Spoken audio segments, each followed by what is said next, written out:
যখনই ধর্মের হানি ঘটে, যখনই অধর্ম বৃদ্ধি পায়, তখনই সৎ পুরুষদের উদ্ধার হেতু, অধর্মীদের বিনাশ হেতু আর ধর্মের পুনঃস্থাপনা হেতু আমি জন্মগ্রহণ করি।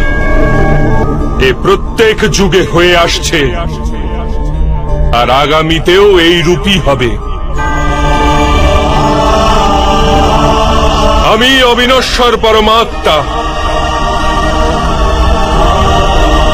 আমি মৎস্য অবতার আর আমি বামন অবতার।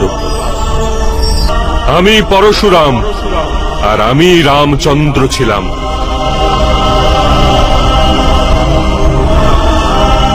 আমি ব্রহ্মা, বিষ্ণু আর মহেশ্বর, আর আমি সরস্বতী, কালী এবং লক্ষ্মীও।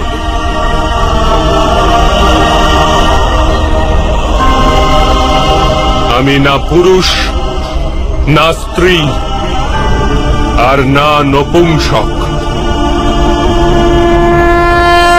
আমি না শরীর, না শরীরের অংশ। আমি জ্ঞান, আমি সৃষ্টি, চৈতন্য আর পরম ব্রহ্ম আমি।